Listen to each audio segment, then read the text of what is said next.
Welcome to a session on Compton effect.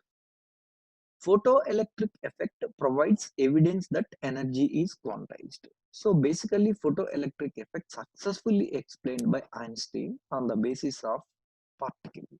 So photon is assumed to be a particle and its energy is integral multiples of h nu equal to 1 h nu 2 h nu 3 h nu so on equal to n h nu.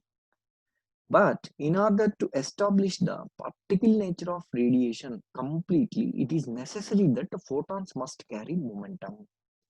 In 1922, Arthur Compton studied the scattering of X-rays of known frequency from graphite and looked at the recoiled electrons and the scattered X-rays. This proves the Compton effect. Let us, uh, let us see the basic definition of the Compton effect. It is the scattering of a photon by a charged particle, usually an electron. It results in a decrease in energy of the photon called the Compton effect. Part of the energy of the photon is transferred to the recoiling electron. Let me explain. Here it is a radiation. Radiation means the particle aspect of the radiation is called as a photon. So this is a photon and this is the electron at rest. Here, photon is approaching towards electron and photon is making a collision with the electron, but it is purely elastic collision. Due to this collision process, what happens is photons transfers some of energy to the electron. Due to this, electron recoiled at an angle phi and the photon got scattered at an angle theta. As it is a elastic collision, the energy transfer and the momentum is conserved, which means energy and momentum are conserved because it is a elastic collision. So this is the basic definition of the Compton effect. The Compton scattering results are modified frequencies, unmodified frequencies, recoil electrons. On the basis of quantum theory of radiation, the radiation consists of energy packets called as photons. These photons strikes the electrons of scattering substance. Here, according to the quantum theory of radiation, radiation consists of energy packets. These packets are called as what? Photons. Simply, the photon is a particle aspect of the radiation. So, it is treated as a particle. So, photon is a particle and this is a electron. Electron is also a particle. According to Compton phenomenon of scattering, collision between two particles will take place.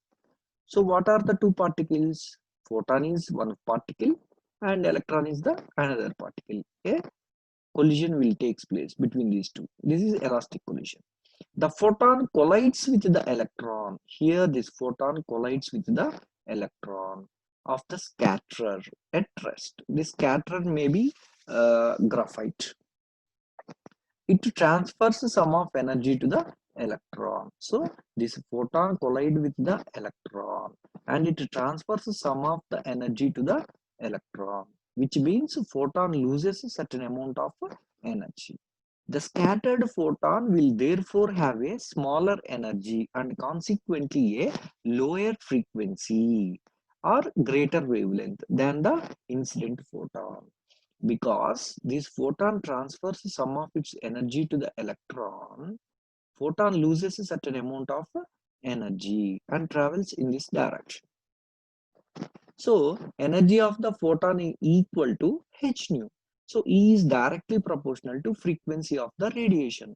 So as it loses a certain amount of energy, obviously there is a decrement in frequency of the radiation. This is called as modified frequency. This is called as unmodified frequency. The observed change in frequency or wavelength of the scattered radiation is known as Compton shift. So this is the incident radiation, this is the scattered radiation. There is a change in frequency. So Here the frequency is less when compared to the incident radiation. The shift in this frequency is called as Compton shift. In this scattering process, the electron gain kinetic energy. So one particle collides with the another particle. So this particle is at rest, this particle is in motion. So it transfers its kinetic energy to the electron. So electron got some kinetic energy and recoil in this direction. Compton found that the wavelength of the scattered radiation does not depend upon the intensity of incident radiation, but it depends on the angle of scattering and the wavelength of the incident beam. So what does it mean is, this is the scattered beam. The scattered beam wavelength or frequency does not depend upon the intensity of the incident radiation. Rather than, it depends upon the two factors. First one is incident beam frequency or incident beam wavelength.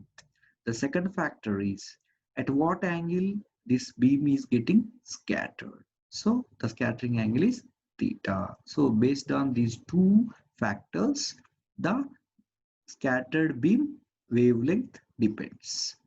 He found that Compton shift lambda s as lambda naught plus h by m naught c into 1 minus cos theta. So what is Compton shift?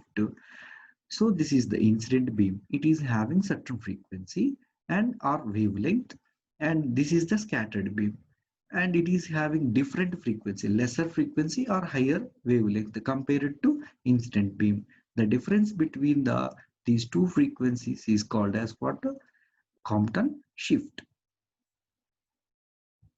Applications of Compton effect. Compton scattering is of prime importance to radiobiology as it is the most probable interaction of gamma ray and high energy X-ray with atoms in living beings and is applied in radiation therapy. Here you can see. The second application is in material physics. Compton effect can be used to probe the wave function of the electrons in the momentum representation. Later sections we will see what is wave function and all these things. So these are the applications of Compton effect.